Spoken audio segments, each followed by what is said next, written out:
Okay, I suppose I will get started. I welcome the viewers to this live interaction session for the subject experimental stress analysis. Today we will be looking at the problems from week 10, which has to do with strain gauge instrumentation. My name is Ganesh Ramaswamy. I'm a PhD scholar in the Department of Applied Mechanics, working under the guidance of Professor K. Ramesh, and my co-guide is Professor U. Saravanan from the Civil Engineering Department. So, let us proceed to the first question of the day.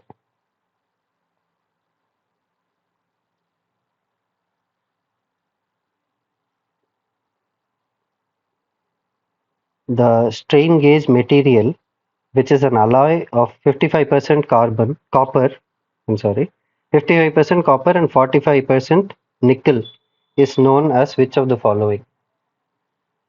So this has to do with the configuration of the different constituent metals that we consider towards making the alloy, which is used in the strain foil type metal foil type strain gauges.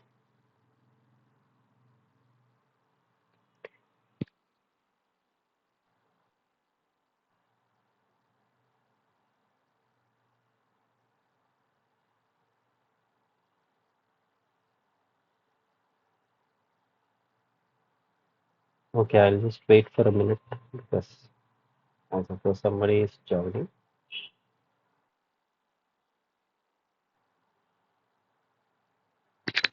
Hello. Yeah, am I audible, Mr. Rajamannar? Okay, okay. So I'll proceed. So I just started off with the first question, which says the strain gauge material, which is an alloy of 55% copper and 45% nickel, is known as which of the following? So from the lecture, if we see, so the metallic alloys commonly employed in commercial strain gauges, some of them have been mentioned here. So even from the lecture, if we see that 45% nickel and 55% copper corresponds to the Constantan alloy, which is also known as advance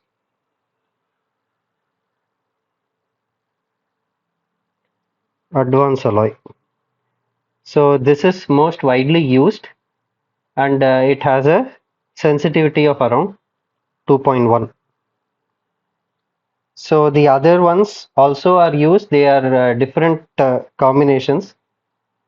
For example, isoelastic is a combination of nickel, chromium, then iron, and I suppose molybdenum. And there are different combinations in different percentages which come about. And these have widely varied applicability throughout problems. So to answer this particular configuration, which has been discussed well in the lecture, it pertains to Constantan, also known as advance alloy. So I hope that that is clear. So let us look at the subsequent question. Siva used strain gauge for measuring strain developed in a cantilever beam using displacement controlled setup. Okay. He arranged the strain gauges of 120 ohms. So the base resistance of the strain gauge is given to be 120 ohms, which is as shown in the figure. If the bridge was excited by a voltage of 4 volts and the change in resistance in each strain gauge was 200 ohms, 200 micro ohms. This is to be noted that this is micro ohms. 200 micro ohms for a deflection of 6 mm. The output voltage measured for the corresponding change in the resistance is which of the is what? That is what is asked. So we have to calculate that here. So let us look at this. Essentially, we have the setup here. So we have a displacement controlled mechanism. So essentially, this is giving displacement at this point.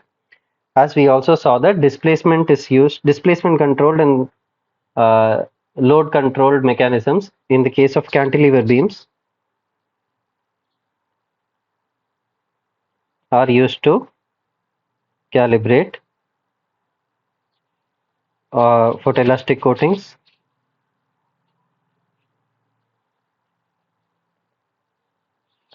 brittle coatings,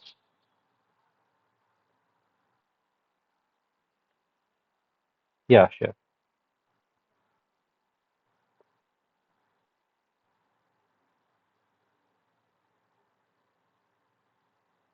brittle coatings and strain gauges also in order to find out the gauge factor,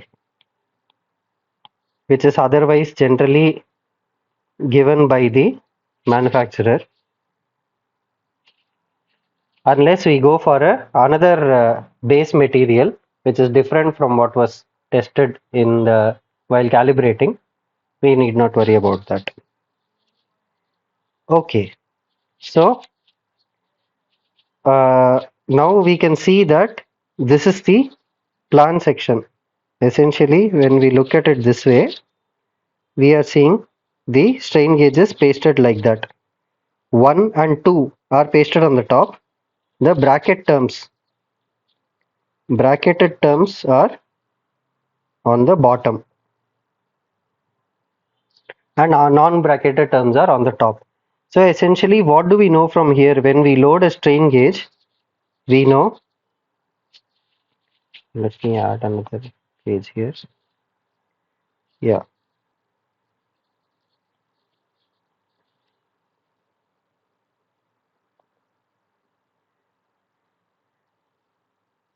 from the arrangement, we know that nature of stress in 1 and is equal to nature of stress in 2 are both tension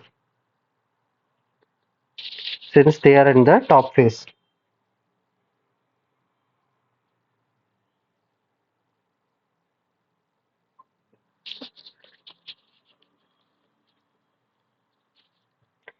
Nature of stress in 3 is nature of stress in 4, which is compressive. This is bottom phase. So this much we know. Now this has been connected to a Wheatstone bridge like this as shown. Now from the equation of a Wheatstone bridge, we can see that it has been derived and discussed well in the lecture. So I will spare the detail and just go to the final expression. Essentially, my change in the output voltage would be equal to R1 R2 by R1 plus R2 the whole square into change in resistance R1 by R1 minus change in resistance R2 by R2 plus change in resistance R3 by R3 minus change in R4 by R4. This entire times the excitation voltage that I have provided it. So essentially what we should take note of here is these things. And this is valid for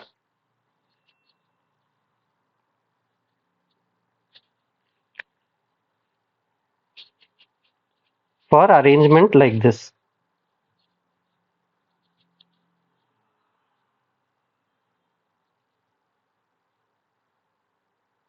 as it is given in our question. So we have 1, 2, 3 and 4. So when these are connected this way, even if we were to switch 3 and 4, we would be seeing that essentially since 3 and 4 both are like strains, it wouldn't matter much. Okay, so let us look at the this thing now. What do we know from here? That similar strains when connected in adjacent arms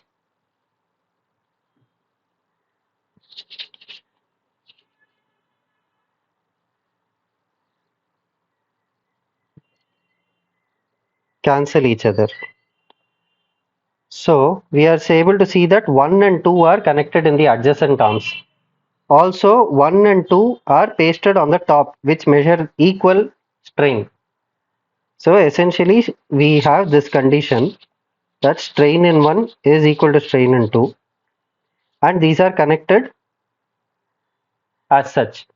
1 and 2 are connected in the adjacent arm. So essentially all strains would cancel out since E1 is equal to E2, which implies delta R1 is equal to delta R2, and E3 equal to E4, which implies delta R3 equal to delta R4. So if we were to take this now, the output voltage,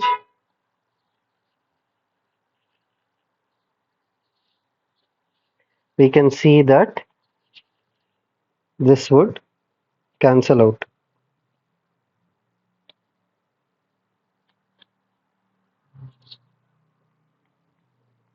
Change in the output voltage would be 0. We will not see any change. But does this imply that there is no strain? This does not imply that there is zero strain. So essentially, we can only make that conclusion once we ensure that our connections are proper.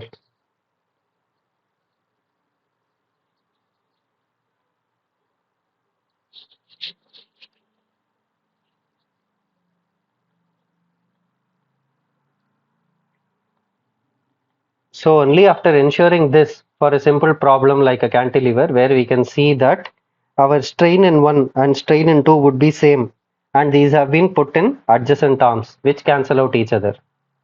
So this is not the way we are supposed to do. Instead, what we can do is 1, 1 and 2, since we have pasted on the top, we should be changing this order in some form such that like strains come under opposite arms so that they add to each other and amplify the signal.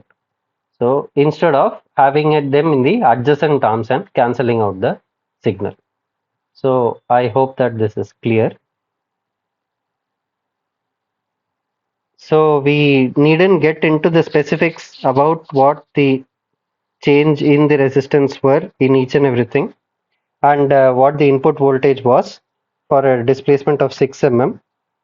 So the output voltage can simply be seen from the very fact that it has not been connected properly, that it would amount to 0. Whereas if we were to change this arrangement somehow, having the same data, we will be able to get non-zero strains, which implies we will be able to get some output voltage out of this, which will be calibrated against a meter, and we can read out the strain from there. So I hope that this is clear. Okay. Which one, the question? Yeah, this portion, is it visible now?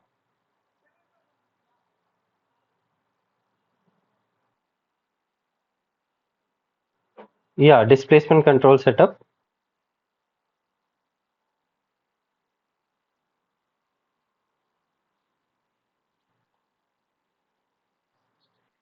Okay.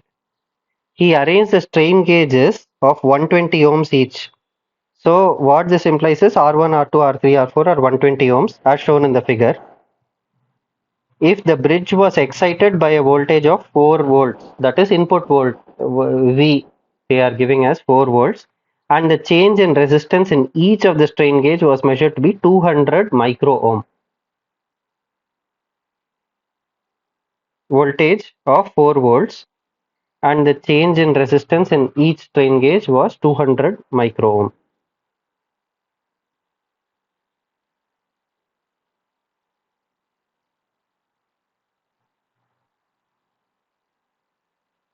Okay, no, see, essentially a Wheatstone bridge, this is our input voltage. This is our input voltage. Once we have four strain gauges, it needn't be four strain gauges, essentially four resistors. We are connecting in this connection, exciting it by an input and reading out the output voltage. This E is the output voltage, V is the input voltage. Now, what will happen when, let us say, R1, R2, R3, R4 are nothing but the resistance of each of these resistors. In such a case, when we have a balanced Wheatstone bridge, balanced meaning R1, R3, R1, R3 equal to R2, R4. When this ratio holds, then we will not be having any output voltage. For any voltage we given, so output voltage will be zero. So this is the initial condition. Now what we do, all these three, let us say we consider a quarter bridge connection. In such a case, these three resistors will be standard of some resistance. Let us say 120 ohm. And this resistor alone we will connect to our strain gauge.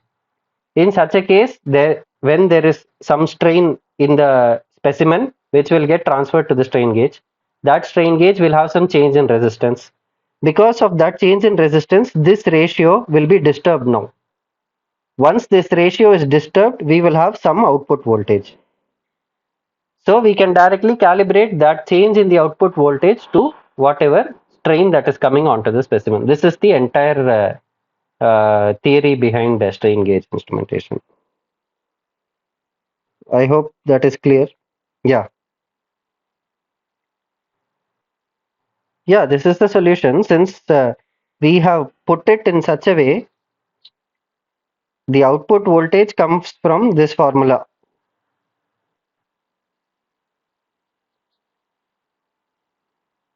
Will be cancelled by delta R2 by R2. Why? Because both are tensile. Similarly, R3 and R4 both are compressive, so both will cancel out. Yeah. So that is why this has not been connected properly. That is why this will cancel out each other.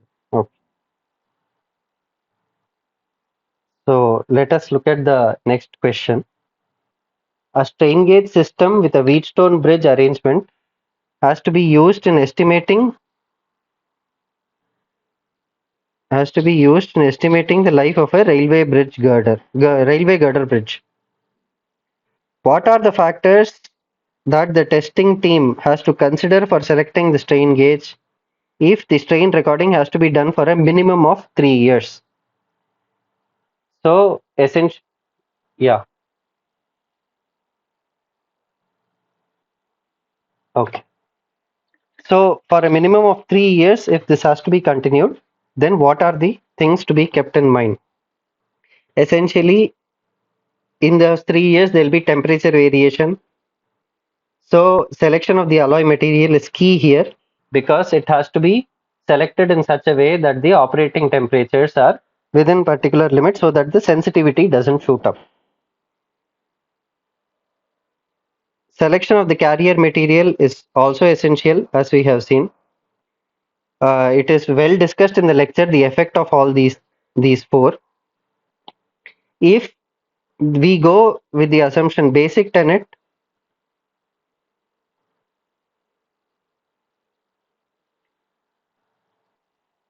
Mr. Rajamanar, if you could kindly consider muting because there's some background noise that is coming in. Yeah.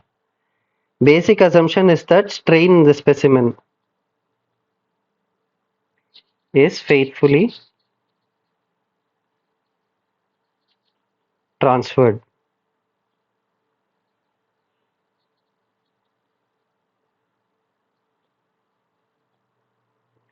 to the metal foil. This will only hold good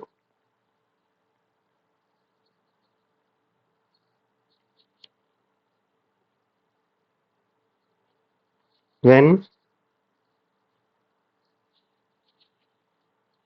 addition is ensured. So if the adhesive gives way and the bonding is not proper, then essentially we will be measuring anything under the sky. It need not be the strain that is coming onto the specimen. So essentially these three are very important.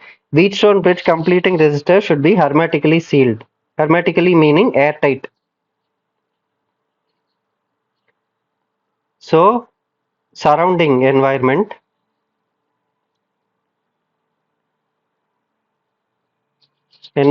effects need to be accounted for. Essentially, we are dealing with a railway girder bridge. So we know that the bridges generally exist in under some water, over some water body or some obstruction. So there, it is possible that there could be humidity and there could be weather changes and climatic changes, because of which it is essential that those effects do not creep into our calculation and disturb our results. In such a case, it is essential that such Wheatstone bridges are hermetically sealed. So all these four play a very key part. But the advantage of strain gauge is once it is properly selected and pasted, and there are instrumentations to check it whether it has been pasted properly and whether there is any leakage of flux between the leakage between the strain gauge and the specimen. Once these things are ensured and these are sealed, these can go on a long way to give us readings for many years. As we can see that these are generally, this is not a hypothetical statement. These are generally applied in many bridges in order to study. Case in point being the Pamban Bridge, which was being studied by at IIT Madras using strain gauge instrumentation only.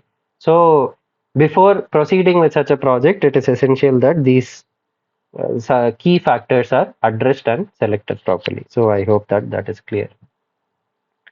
Okay. So yeah,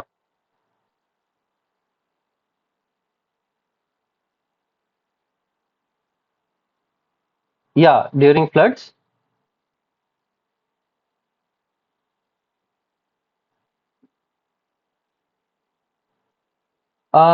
no, that is once we have hermetically sealed it. Because see, generally what we do is when we design structures, structural design will account for the extreme aspects only with some probabilistic basis. For example, if it is a low-lying area, then in such cases, floods will be very frequent. So generally, what they will do is they will place the superstructure at such a level that so as to avoid the highest flood that has crossed in that area in based on some statistics. So when it has to be designed that way, then all precautions are taken so as to avoid this. But for existing structures, those have already been built long back. In such cases, it is not possible for us to dismantle it and rebuild it. In such cases, for structural health monitoring, this plays a key role. So strain gauge, if you see,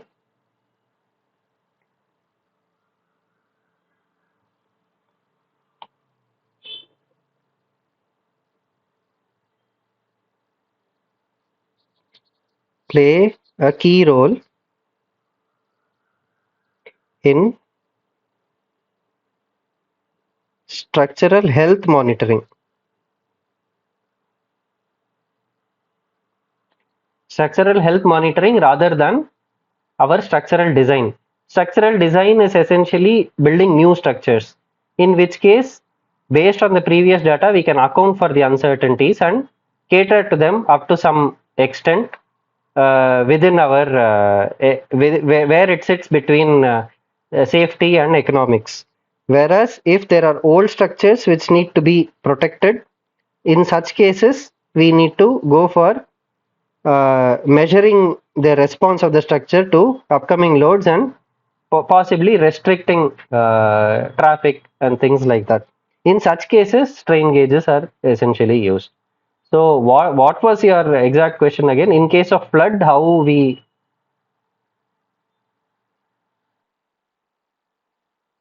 uh, no, essentially in case of severe flood, the first this thing would be to safeguard the structure. Uh, so these things can still be managed, but the structure as a whole, it has to be safeguarded first. And if we have hermetically sealed it, generally it holds for a long time. And these things are placed hermetically sealed, meaning we are sealing it airtight. Yes, which implies that these are already pasted at locations where we do not expect water to seep in. Yeah. For having this to be for underground structures, applying this, there would be some special techniques and more sophisticated mechanisms to measure these things.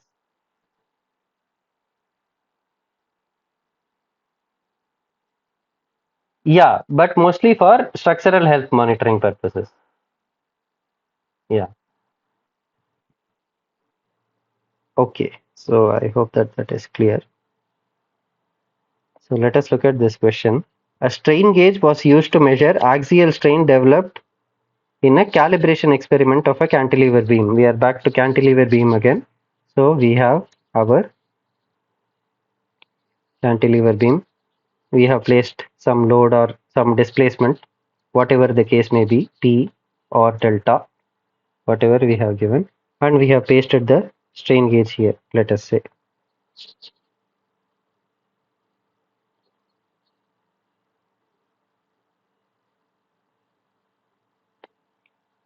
The strain gauge was connected to one of the arms of the Wheatstone bridge.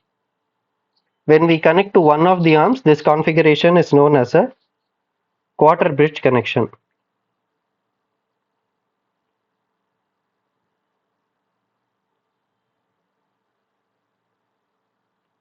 When we connect two arms, it is known as half bridge.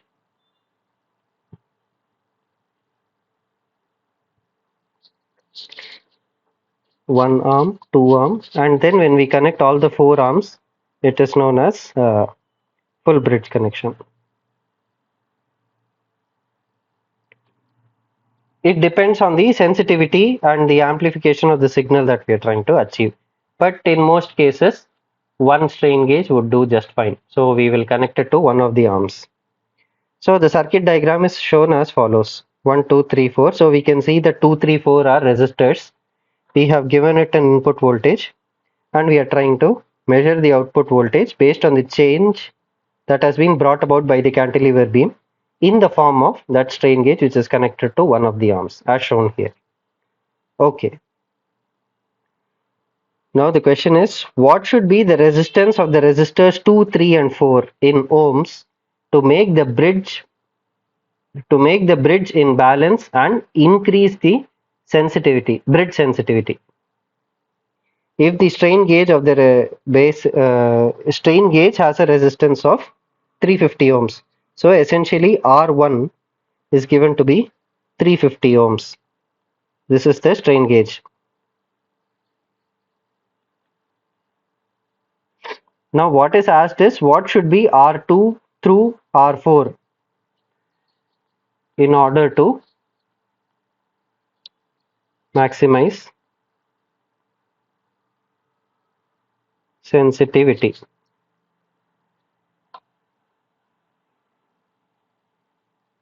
So in order to maximize the sensitivity, if we see in the lecture also this has been discussed that our output voltage can be expressed as 1 plus m the whole squared into n sg into strain, where n accounts for the sum,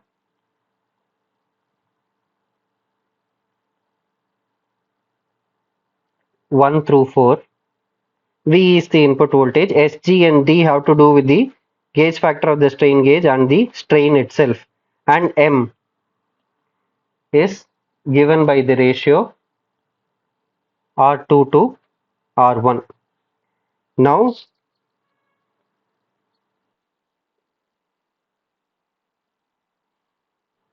no, this is V, the input voltage V. Yeah, V only. 1 plus m the whole square, n is G epsilon. So, in order to maximize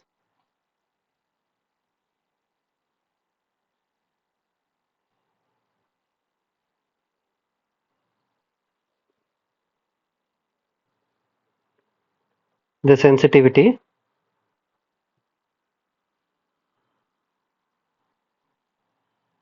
so it turns out that if we differentiate this, even in the lecture it has been done in detail, so you can refer that. So m upon 1 plus m the whole squared takes a value of 0.25 in order for this to be maximum. So this implies that m would preferably have to be 1, which implies that once we have, in order for us to maximize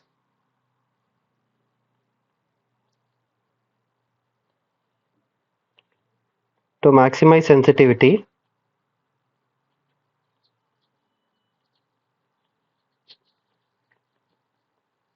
it is advisable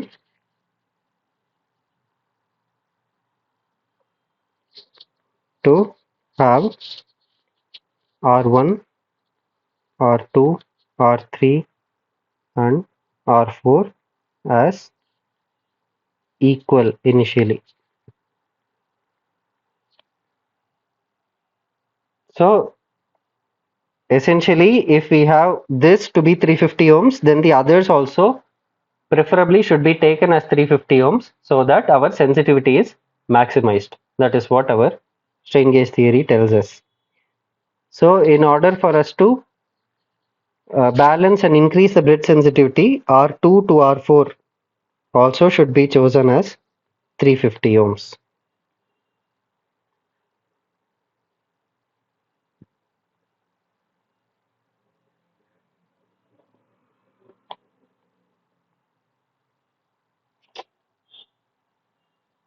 Okay, so having done this now, let us look at the next question.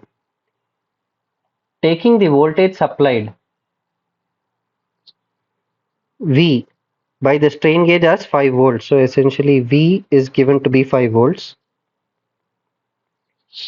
The resistance of the strain gauge, which is R1, if you remember, changes by 150 micro ohms. So essentially delta R1 is given to be 150 micro ohms. The output voltage signal detected by the meter in microvolt will be what? So delta E is what we are trying to find out. So essentially delta E, we saw from the earlier formulation that delta E is nothing but, why don't I take it here in order to be neat. V is given to be 5 volts. R1, which is 350, R1 to R4 all are 350 ohms.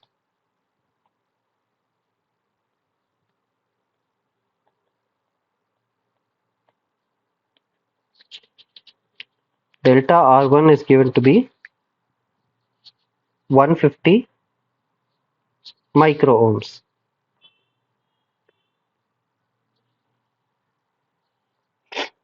And change in the output resistance is asked. So we change in the output voltage is asked. So we know that change in the output voltage is R1 R2 upon R1 plus R2 the whole squared into delta R1 by R1 minus delta R2 by R2 plus delta R3 by R3 minus delta R4 by R4. this entire thing into the input voltage. This is for the case where all the four resistance are changing. But we have fixed the three resistance and we are only trying to change the measure the resistance change in the strain gauge, which is essentially our delta R1. So the others go to zero.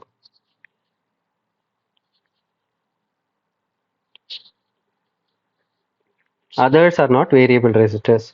So our change in voltage is nothing but R1 R2 upon R1 plus R2 the whole squared into delta R1 by R1 into V. So let us plug in the values. So we have 350. This is also 350 upon 350 plus 350 the whole squared into 150 E minus 6 by 350 into 5 volts. Since we have been asked in, okay, I'll put this as 5 volts to 5. So what does this come out to be? 350 into 2 on 2 the whole squared to 150 E6 divided by 350 into 5.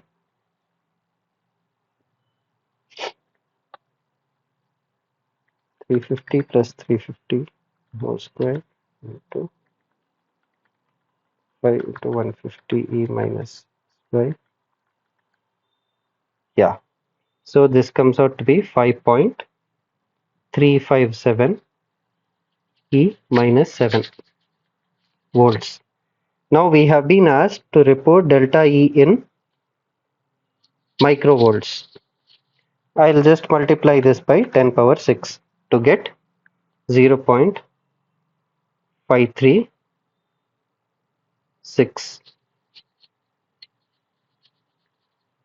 microvolts. So this will be my change in the output voltage when I have a change in the strain gauge resistance to be 150 micro ohms. So I hope that that is clear. So 0.536. Yeah, taking the voltage supplied V by the strain gauge as 5 volts, the resistance of the strain gauge changes by 150 ohms. The output voltage E detected by the meter in microvolt will be what? Will be 0.536 microvolts.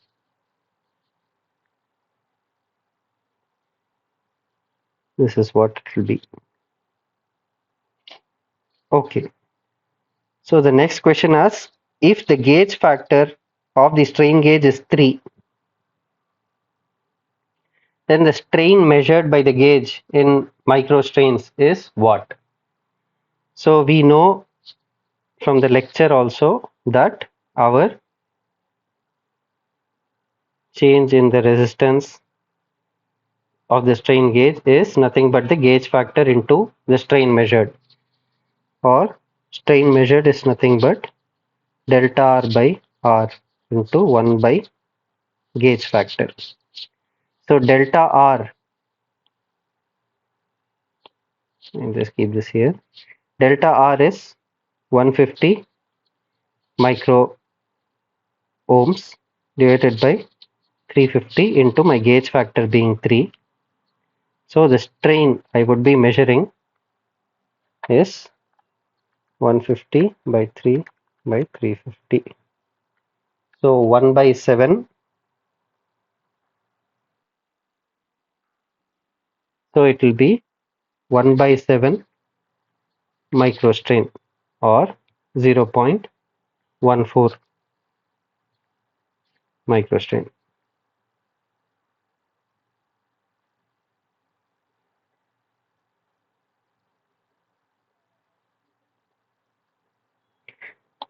So we have instrumentation where we directly take the resistance, connect it. We also have provisions of auto balance. Once it is done, whatever strain that is being applied by the virtue of the problem, that will get reflected as the strain reading in a meter, which we can read out. So I hope that that is clear. Excuse me.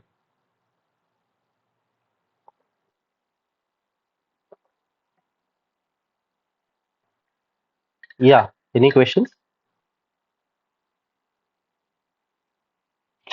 Yeah.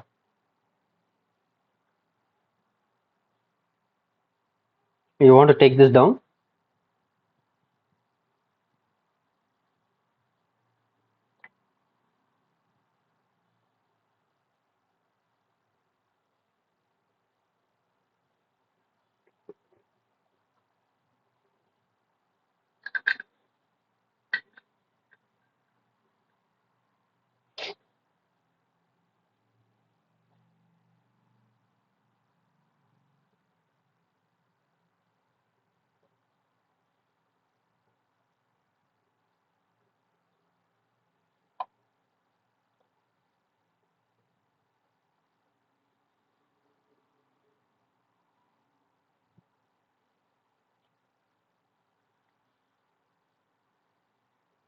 Can we move on?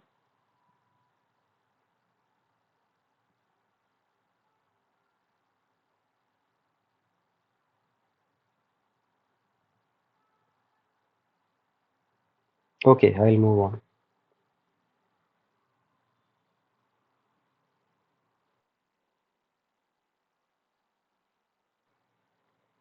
Okay, so let us look at this question.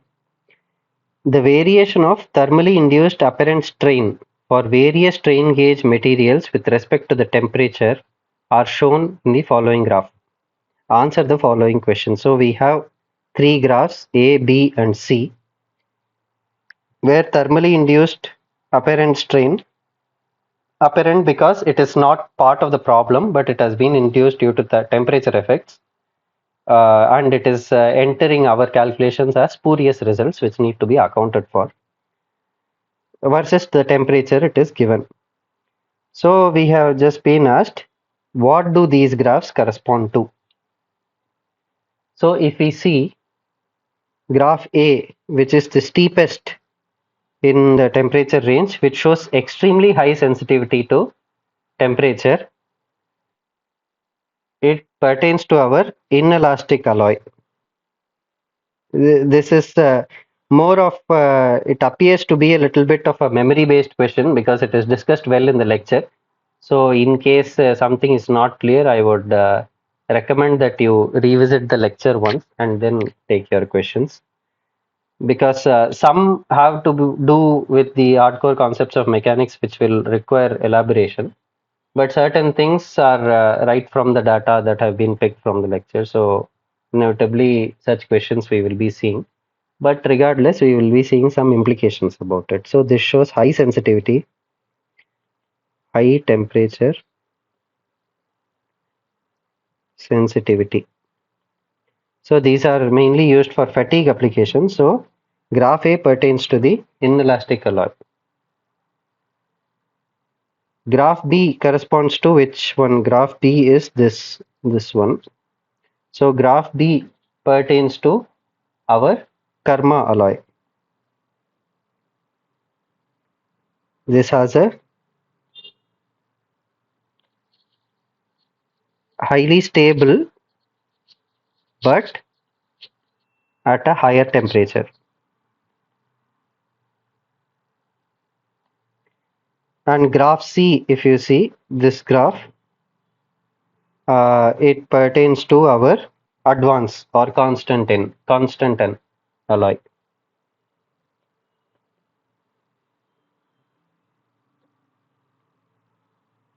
This shows highly stable at room temperatures. What does that mean? So we can see from this graph that at this portion its slope is nearly zero. It is almost flat.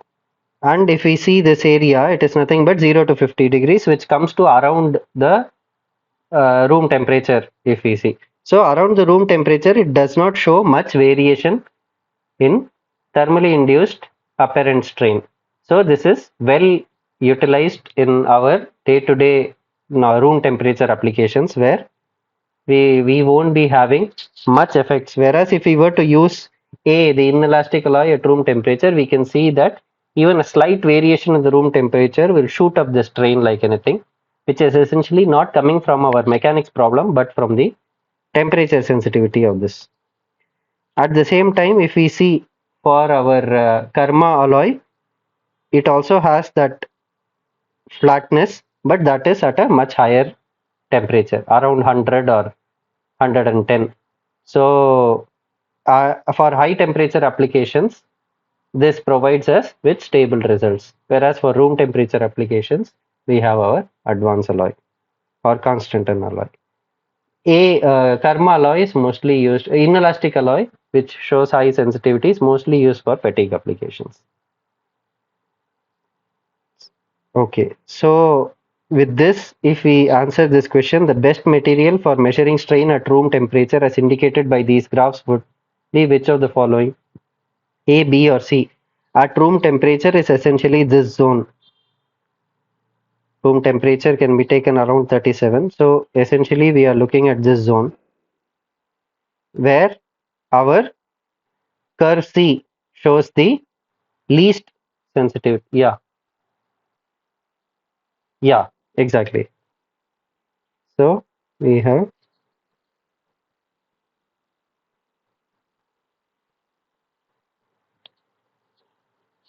alloy which is most suited. So the best material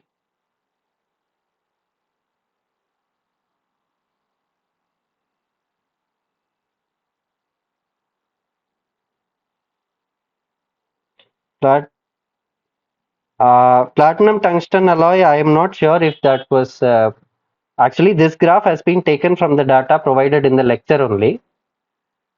So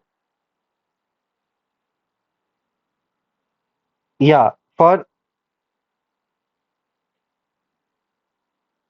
yeah, that actually you can go to any website, for example, Micro Measurements Group or anything, which sells these. You essentially we will be getting this kind of a graph along with our strain gauges. When we buy them, not all of them would be there. Essentially, if we are buying one particular type, it will be coming along with the specifications, along with the specifications which will contain the gauge factor. So these graphs have essentially been taken from those only, because in the lab we have purchased the strain gauges from those we have. So in all possibility, uh, provided by manufacturer. Yes. No, no, these are provided by manufacturers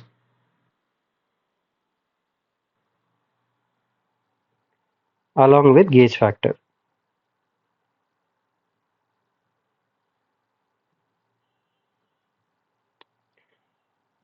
Why all these things are discussed in excruciating detail is because generally there is a notion that since everything is applied by the manufacturer, we can simply take it and apply it willy-nilly. But the idea is certain things they are, for example, strain gauge pasting and certain things they even require certification because pasting is not that trivial. It has to be the surface has to be prepared very carefully, and its pH and everything. All these things matter. So that is why, in order to sensitize the future experimentalists, that proper precaution need to be taken care. Proper precaution need to be, inculcated while doing this. Is what the idea behind providing so much of information. Because in general, nobody would uh, look at these graphs when they are come along with the strain gauges. They will simply throw that out and try to proceed with the strain gauge for any problem, whereas these graphs have to be interpreted properly and its suitability for that particular problem has to be tested, which is why we are discussing this in detail. Otherwise, most of these things are available from the manufacturer's end itself. So the best material for measuring strain for long period of time with thermal stability would come out to be our B, which is nothing but our karma alloy,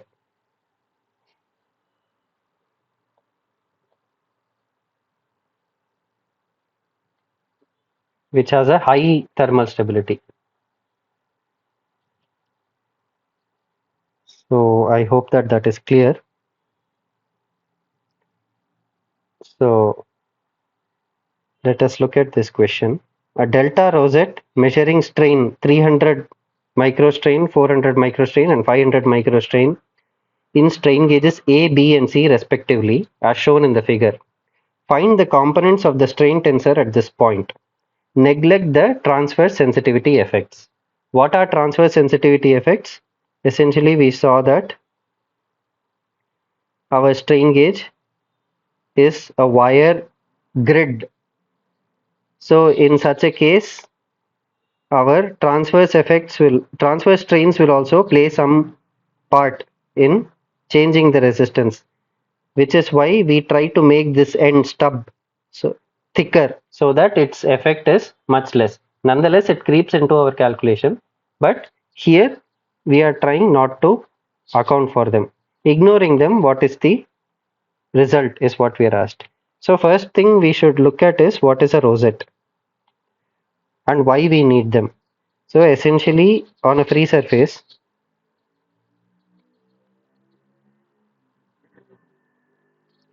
to characterize stress tensor or yeah,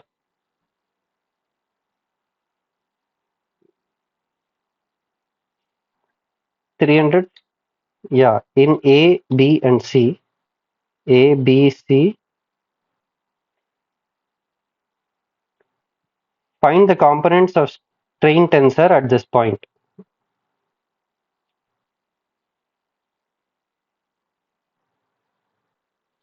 So this is measuring 300 microstrain, this is measuring 400 microstrain, and this is 500 microstrain. That is given. So at a free surface, in order to get the strain tensor, we need at least three independent components.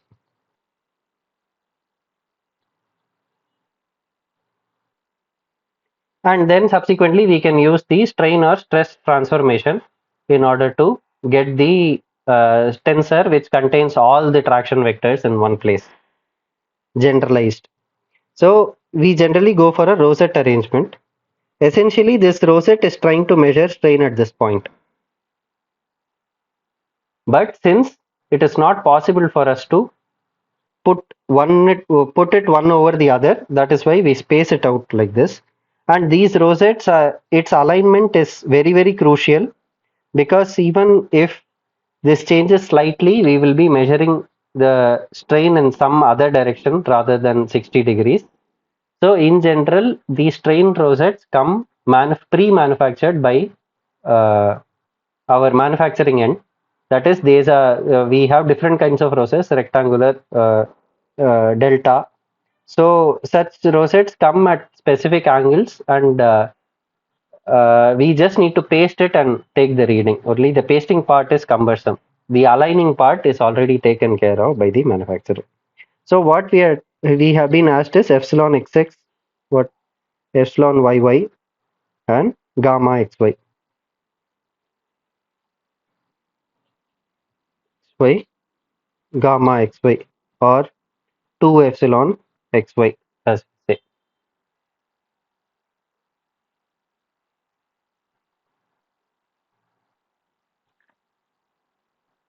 Yeah, Mr. Rajamanar, could you consider muting, please?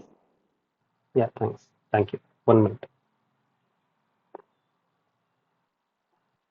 Okay, so this is our x and this is our y direction. So in such a case, we can use strain transformation laws.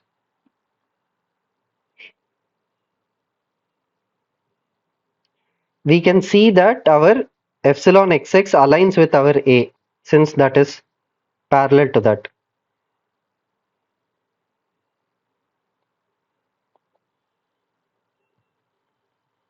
It's nothing but our epsilon a. which is 300 microstrain. So this is pretty straightforward. Epsilon yy and epsilon xy at this point is not is known. What is not known? Okay, this would be epsilon yy and this is epsilon xy. Okay, so using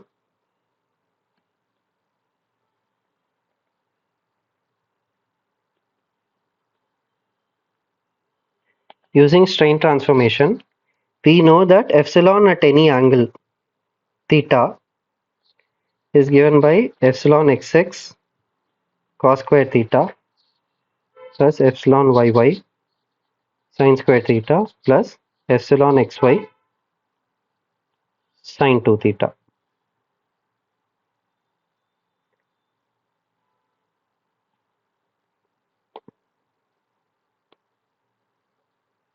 Okay, let it be like this. All right. This is nothing but our tensorial shear strain.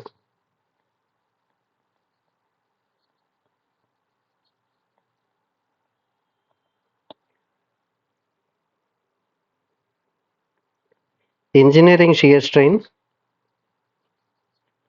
which is denoted as gamma xy, is nothing but twice of the tensorial shear strain. But only when we represent our strain tensor in terms of our tensorial shear strain can we obtain transformations. Only then it happens to be a strain tensor. Otherwise, it does not behave like a tensor. Okay. In such a case, can we again replace this epsilon theta theta is epsilon xx cos square theta plus epsilon yy sin square theta plus gamma xy sin theta cos theta. I have just applied what was given earlier. Now epsilon xx is equal to epsilon a is equal to 300 microstrain is given. Epsilon b is given to be 400 microstrain, which is, if we see, epsilon b is aligned with x at 60 degrees. At this 60 degrees. So this is nothing but epsilon 60 degree is our epsilon b it is given. Similarly, epsilon c is 500 microstrain, which if we see with respect to the x, this is x. If this is 60, then this is 120 degrees. So epsilon c is at 120 degrees. This is epsilon 120 degree. So can we substitute that back in this?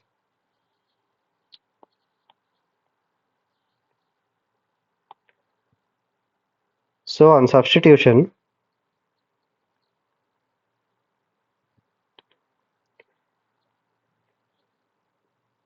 by knowing the fact that epsilon x is 300 degrees, let us see what epsilon b comes out to be. Epsilon b is nothing but epsilon xx 300 cos square 60 plus epsilon yy, which is an unknown at this point, sin square 60 plus epsilon xy sin 60 cos 60. So this is one equation we have got.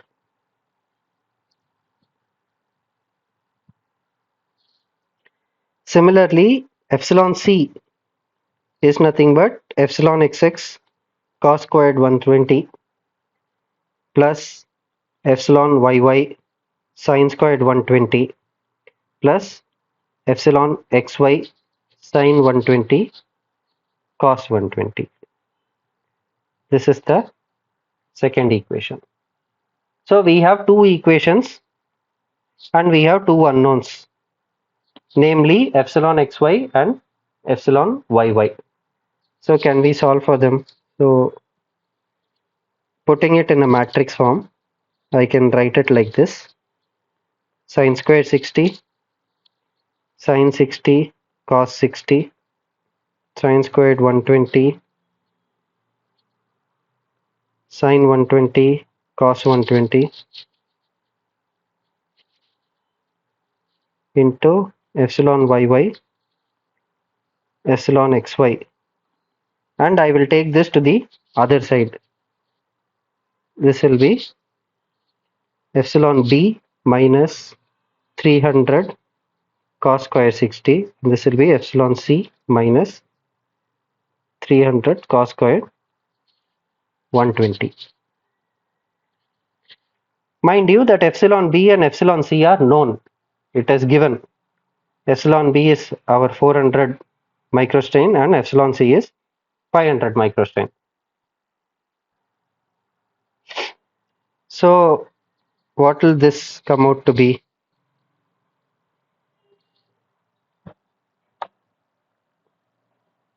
So I'll just take the same matrix. In fact,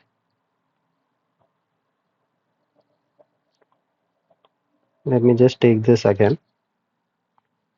And here I'll just write what the final comes out to be. It is 400 minus 300 into cos 60 the whole square, which is minus 275.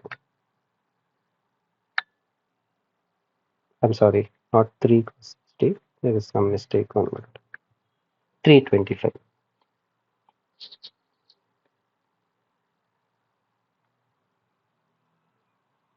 400 minus 300 into 325, and this will be 500 minus 300 into cos 120 the whole square, which happens to be 425.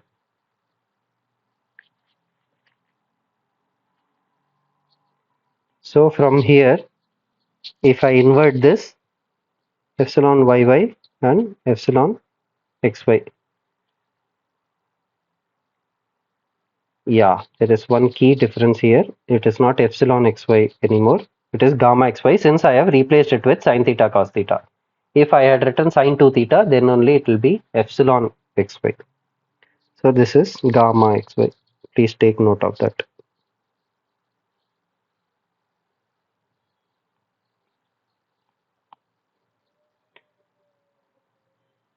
Gamma xy. These things come out to be, I'll just calculate it. So this is sine 60 squared, sine 60 cos 60, sine 120 squared, sine 120 to cos 120. This is 325, this is 425.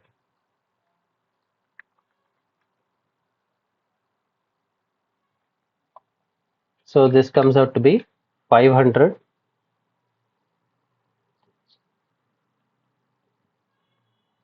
microstrain, and this is minus 115.47 microstrain. So this is our answer essentially. It is 500 microstrain, and gamma xy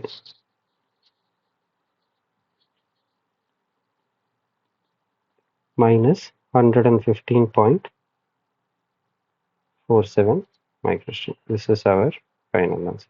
So this is how we essentially do rosette analysis. The angles are chosen so as to conveniently have the strain transformation equation in a tangible form so as to get our strains quickly. I hope that that is clear.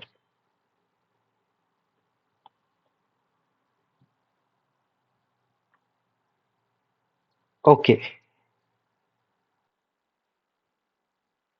Any questions? Yeah. Yes.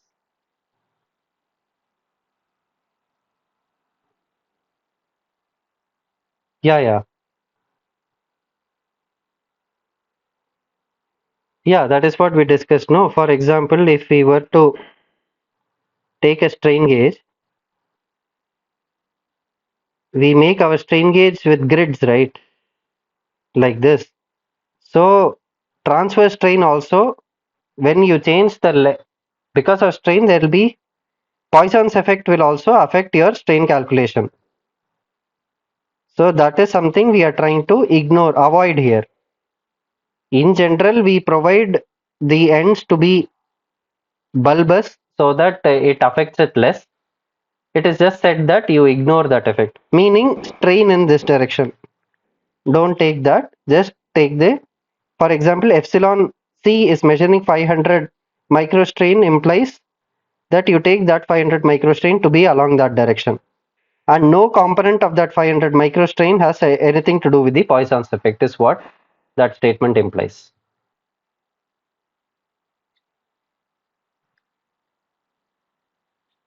Yeah, so for those transverse strains, if you see in the lecture, it is discussed now. So the gauge factor which they give for the axial strain 1 minus mu naught kt they will do, where kt is the transverse sensitivity index and mu naught is the material substrate, is the base material against which they have measured this SG. For example, strain gauge manufacturer will take, let us say, aluminum cantilever beam, and they will conduct series of experiments taking into effect mu of aluminum and come up with this strain gauge factor. But if we were to apply it to aluminum, then we need not worry because that is already taken care of. Only when we go for different materials, then this will start playing, having a problem. But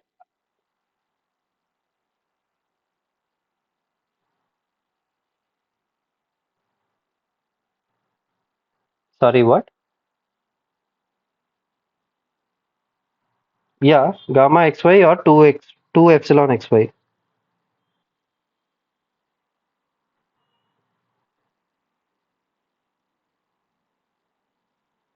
Oh, why? What happened?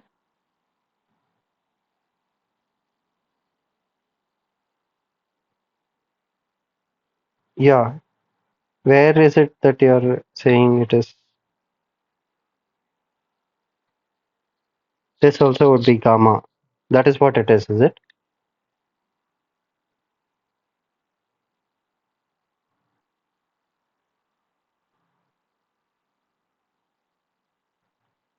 Okay, no, but what is the value you are getting? You are saying what is the value it should be then?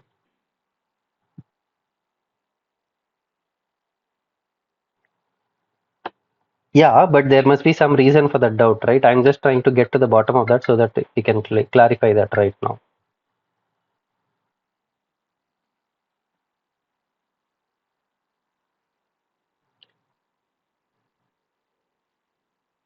Okay.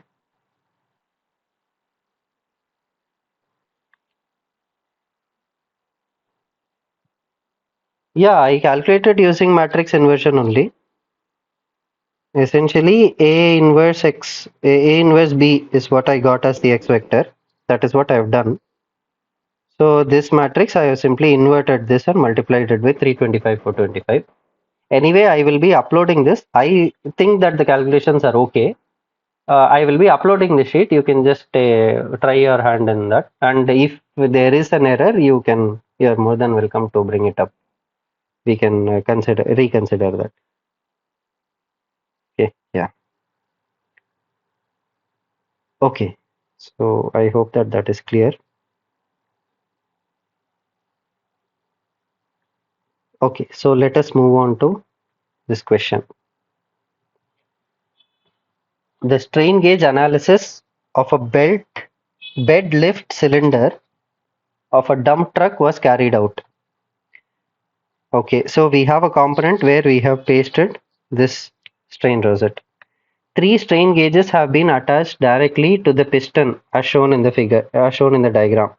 So we have our X pointing downwards, we have our Y pointing to the left. So we can see from the right hand rule that Z goes into the plane of the paper. Okay. When the bed is raised, the strain gauges give these values. So our strain gauges give these values. Okay. Taking Young's modulus of the material to be 200 GPa and Poisson's ratio to be 0.25. We neglect the transfer sensitivity effect and report the answers. Is what is the requirement here? Okay. So essentially we have epsilon xx is nothing but our epsilon a.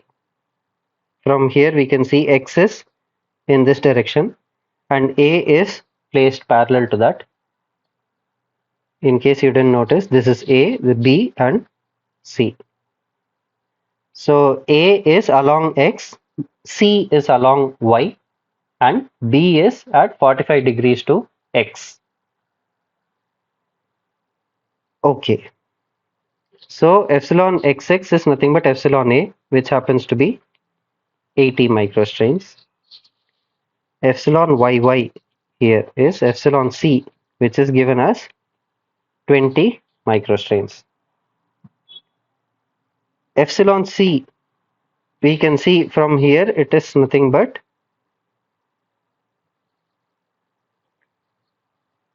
epsilon b, I'm sorry, epsilon b is nothing but epsilon 45 degrees for our strain uh, calculation. So let us calculate it using the same expression as we had here. I'll just copy this.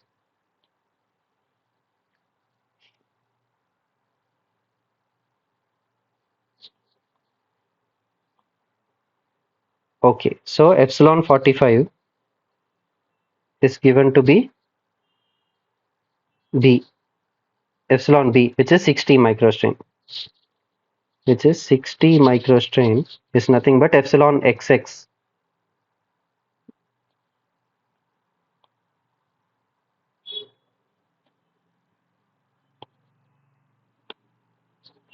We keep this as information. So at 45 degrees, epsilon p, which is nothing but 60 microstrains, is epsilon xx 80 cos square 45 plus 20 sine square 45 plus gamma xy sine 45 cos 45. So from here gamma xy we can back calculate at once, which is nothing but 60 minus 80 by 2 minus 20 by 2 into 2, which is nothing but 20 microstrain.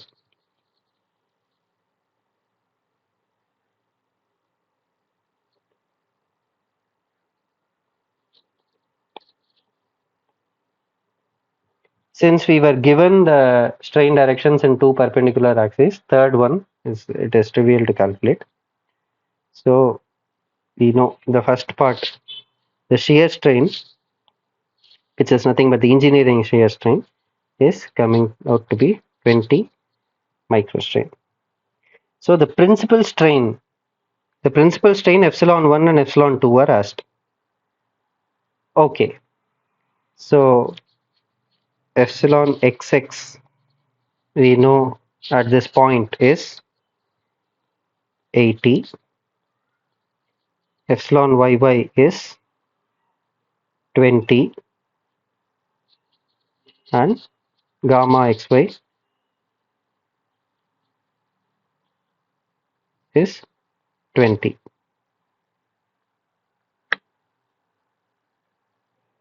Now principal strain we know that epsilon 1 comma 2 is xx plus epsilon yy by 2 plus or minus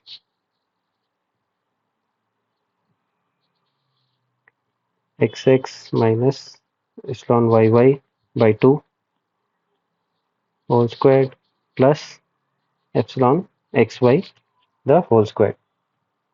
Epsilon xy is gamma xy by 2. So let us calculate the principal strains. This is nothing but 80 plus 20 by 2 plus or minus 80 minus 20 by 2 plus 10 squared, comma 2 comes out to be 50 plus minus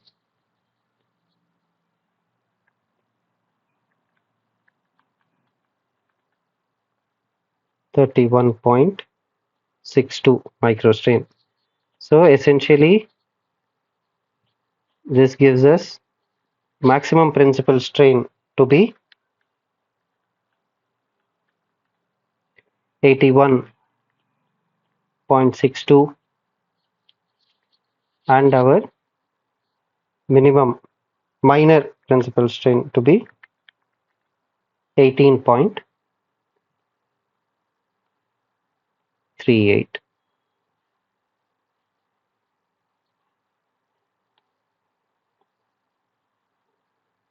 81.62 and 18.38.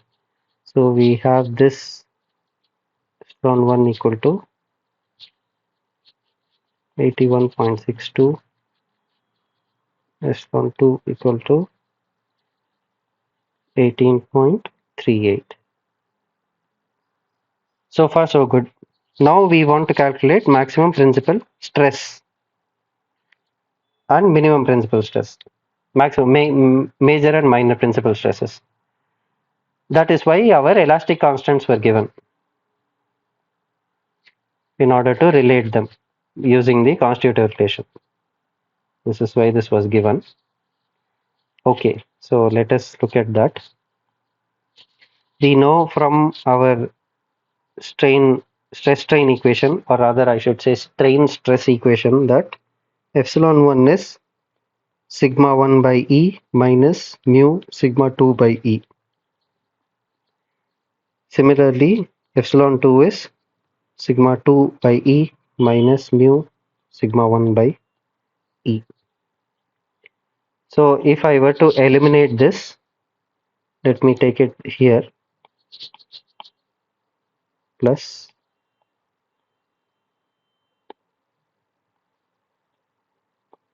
if I have to eliminate sigma 1, then I have to multiply this by, let me copy this,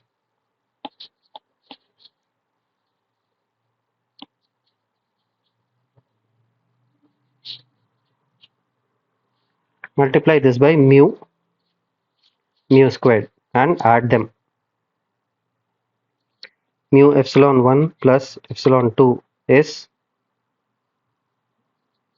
1 minus mu squared into sigma 2 by E, or sigma 2 is nothing but E upon 1 minus mu squared into epsilon 2 plus mu epsilon 1.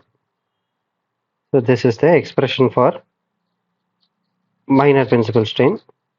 Maximum principal strain, it is just a matter of flipping E1, epsilon 1 and epsilon 2, which can be trivially derived.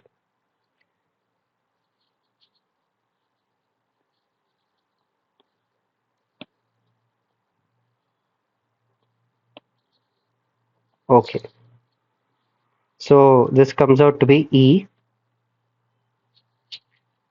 200 GPa, 1 minus mu is given to be 0.25 squared.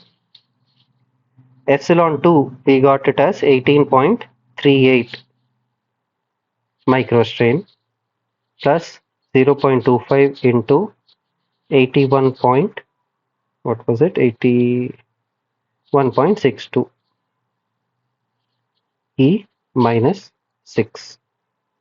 So sigma 2, if we were to calculate it from here, 18.38 plus 0.25 into 81.62, 200 E3 divided by 1 minus 0.25 squared. So it comes to 8.27. 8.27 MPa. Sigma 2 comes out at 8.27 MPa.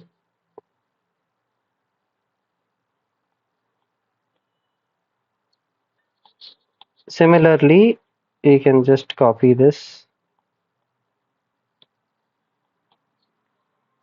Sigma 1 will be nothing but sigma 1 here, 1 plus epsilon 2. So it's the same thing here. I'll just write it down. 200 E3 upon 1 minus 0.25 squared into 81.62 plus 0.25 into 18.38 E minus 6. So sigma 1 comes out to be 0.62 plus 0.25 into 18.38, 3 divided by 1 minus 0.25 squared. It is 18.39.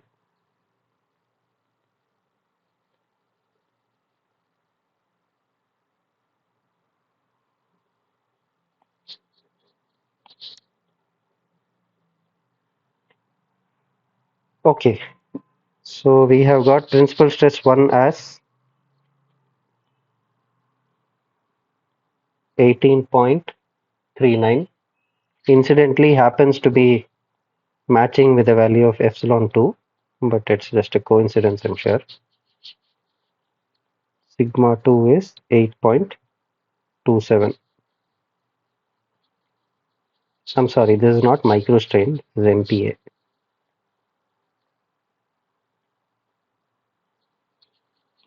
Okay,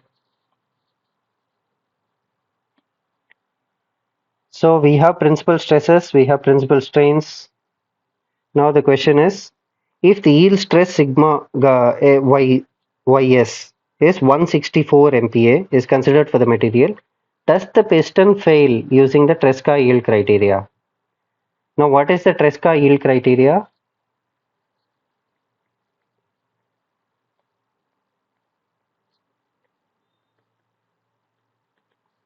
Is that maximum shear stress is less than our the tau max in the case of uniaxial tension. So this is given to be 164 MPa. So maximum shear stress is nothing but sigma 1. Now this is where we have to be a little careful. Here sigma 1 is given to be 18.39 MPa. It has come out to be that. Sigma 2 is 8.27. Since there is no mention of sigma 3, if we take that to be 0, then maximum shear stress, their tau max would be maximum of sigma. So if we take sigma 3 to be 0, sigma 1 minus sigma 2 by 2,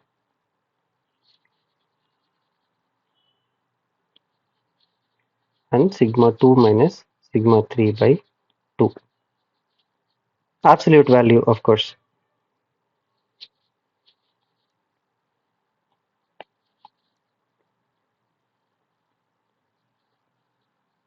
Absolute value of this. So in such a case, our tau max is not sigma 1 minus sigma 2, but instead it is sigma 1 by 2, since sigma 3 is 0. In such a case, 18.39 by 2 will come out to be 9.2 MPa, which is much less than our sigma ys. So it has a long way to go towards yielding. We are nowhere close to yielding is what our results indicate.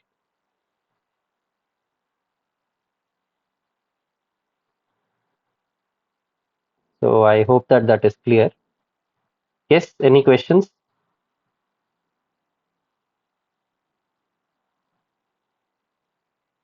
It is not given, but even if I were to consider it to be zero, it will come out this way. If it is, let us say, no, what I am trying to do here is to sensitize to the fact that we should not blindly take difference of the principal stresses and calculate the maximum shear stress. That will only be the maximum shear stress in that plane.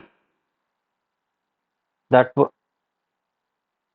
sigma 1 minus sigma 2, if you take, yeah, if you take sigma 1 minus sigma 2, in all honesty, what will that be? Okay, let us take sigma 1 minus sigma 2.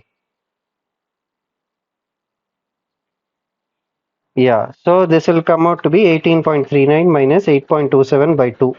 So this will come out to be 5.06 MPa. Now let us say that if these stresses were too high, and if it so happens that this value comes out to be less than my yield stress, I cannot conclude without knowing, without the knowledge of the third stress, I cannot conclude that it is safe or not. Since there is a possibility that the third might be zero or compressive in nature, in which case,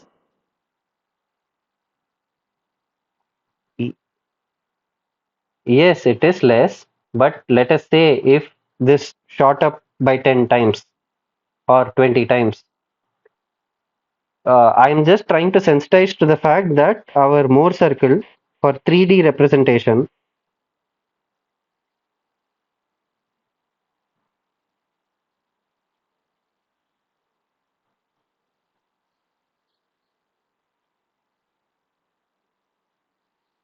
see, Moore circle for a 3D comes out to be like this. For a general case where sigma 3 is 0, sigma 3 equal to 0, this is sigma 1, this is sigma 2.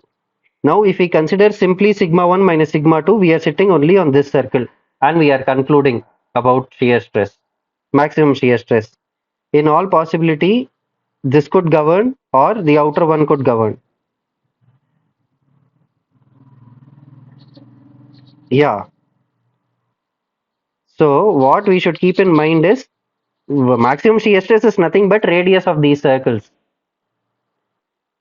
So, if we consider only two of the stresses at any given time without the knowledge of the third, it is in all, there is a possibility that we might be erroneous. So we should always consider all the three stresses, the total stress tensor at that point, and only then make conclusions. I am in full agreement that this question does not stipulate anything about sigma 3. So in all honesty, we could have gone with sigma 1 and sigma 2 and would have still concluded that it is safe. But what I'm trying to sensitize to the fact that it is not the complete picture always. So it should not be taken as a norm just to go by sigma 1 minus sigma 2 in order to apply Tresca criteria. We should always check for the third stress and only then make conclusions.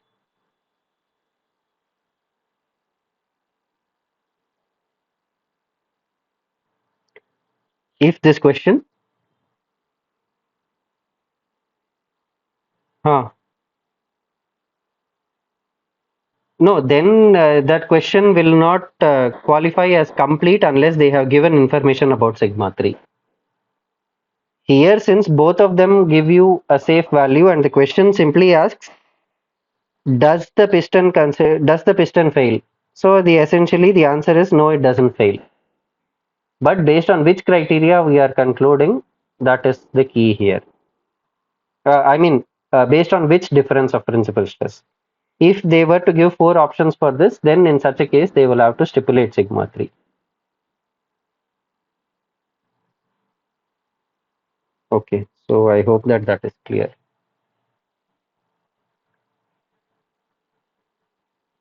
So no, whereas in the same case, if I were to consider, let us say sigma 3 goes negative, I can see that my circle keeps getting bigger.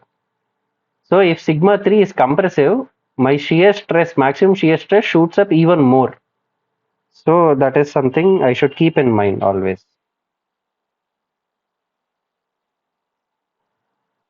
See, this is the case where sigma 3 is residing at 0,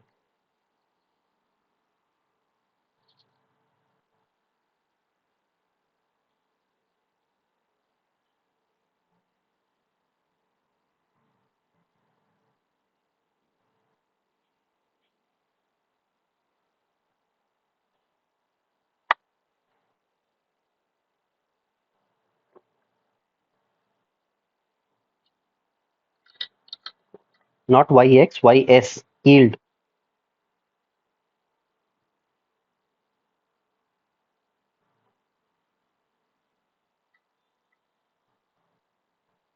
is considered for the material. Does the piston fail?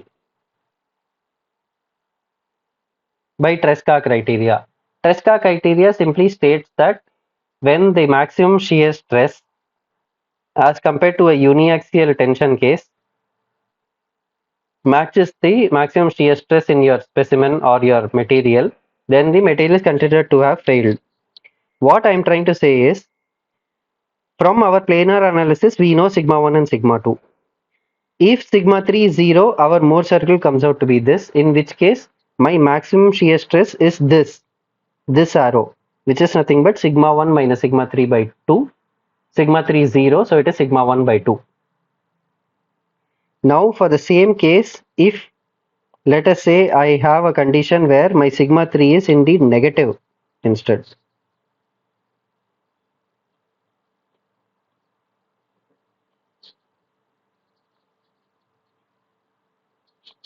If I have sigma 3 as negative, then what happens to this? It will become like this. Now I can see, so this circle will move here. So this no longer holds. Now the new shear stress, let us say this is the center of the bigger circle. The new maximum shear stress is this. Now I'm sure you agree that as sigma 3 goes on becoming negative from 0, my maximum shear stress goes on increasing, the absolute maximum shear stress. So this is something I should keep in mind while concluding whether a material is safe or not. So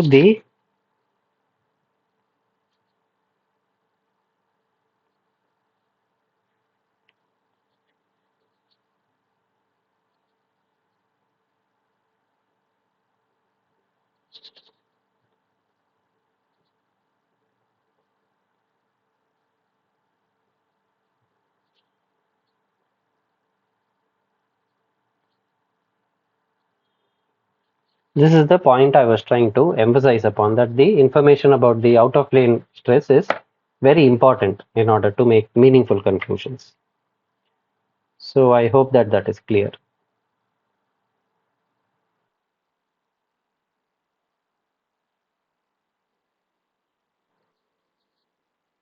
So any questions?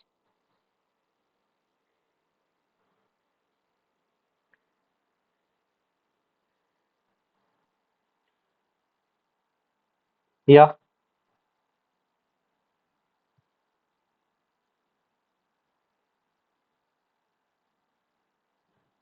okay,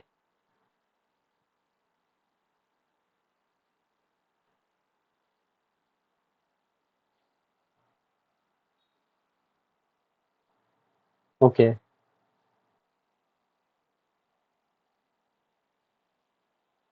Yeah, these things, have you seen the lectures from week 11 actually?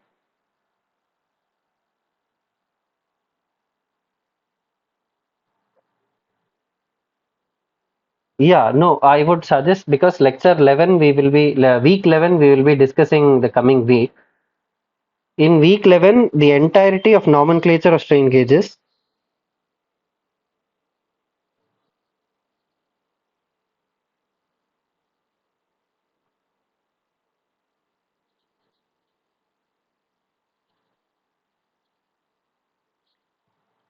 Okay, no, what I would suggest is, in the best interest that your doubt gets resolved completely, I would suggest you that once you take a look at lecture 11, you collate your questions Once we also address, because there are similar questions regarding nomenclature in week 11, next week that is. So once we discuss that, even after that, if your doubts persist, then you can bring them up then and there, and we will try to resolve that in the best possible way.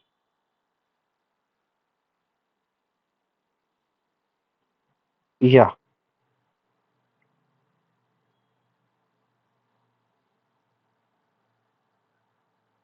So other than this, I have run out of questions today. If there are any doubts pertaining to this, you please feel free to ask. While I will scroll down.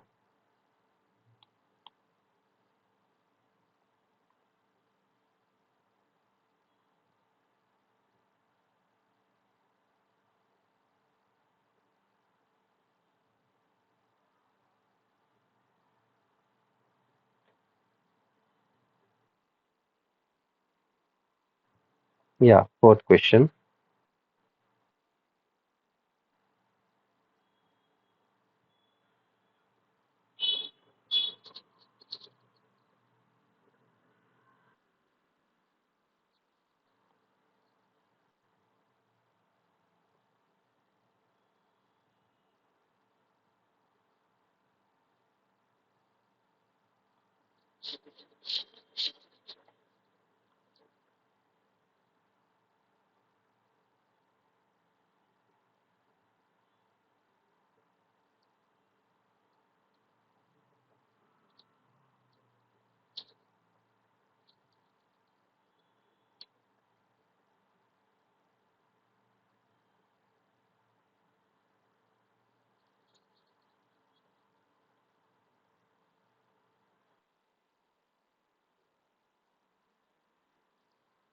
Yeah. Only when the ratio is kept equal, then we have maximum sensitivity, is the lesson.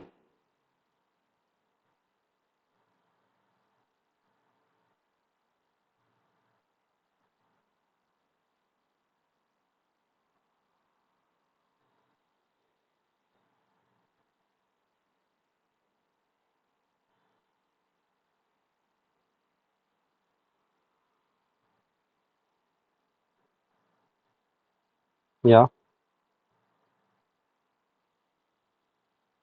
Yes. No, no, no, no, not this. R2 to R4 need to be kept the same.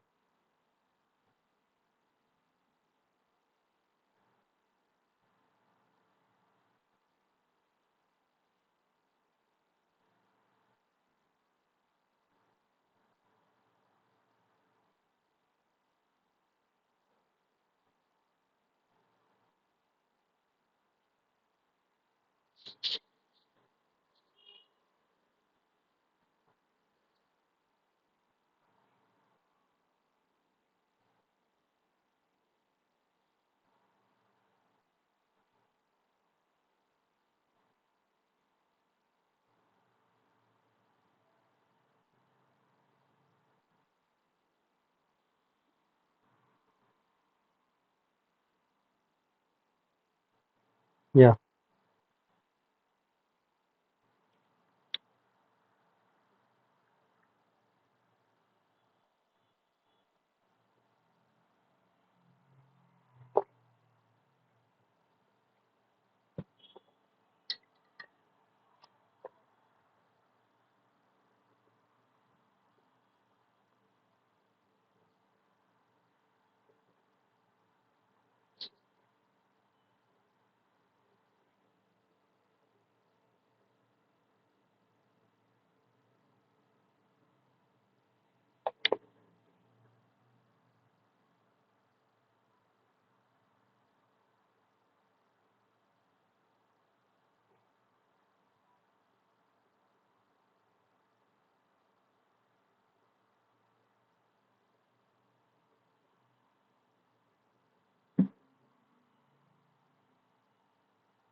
Yeah,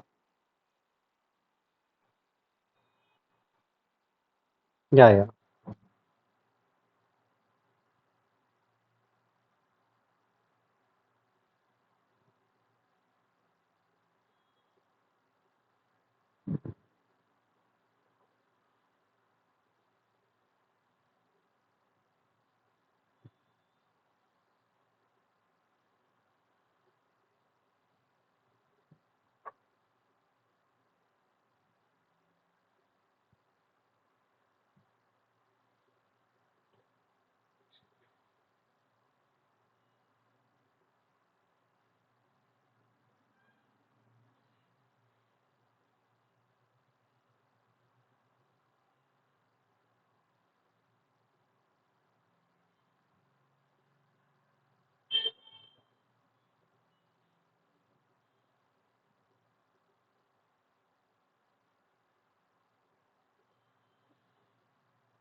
yeah, yeah. Yes.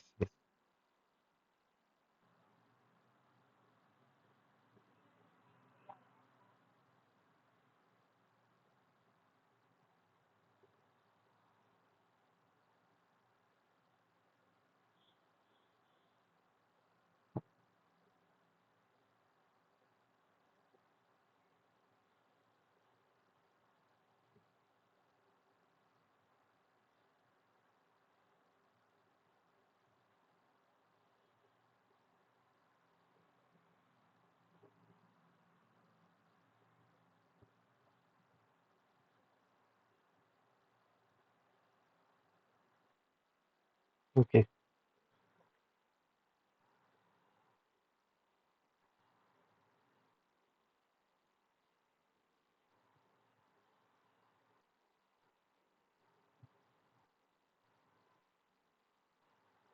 Okay. So other than that, I don't have any questions to solve now. So we can take it next week. If there are no more further questions, then we'll catch up next week for week 11, where I would suggest you also take a look at week 11 lectures once before attending so that together we will solve that nomenclature confusion that you have.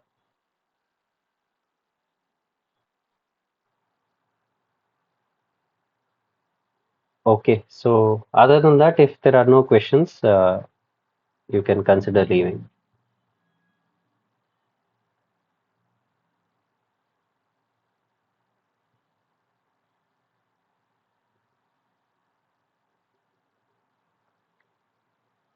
Thanks. Thank you for attending.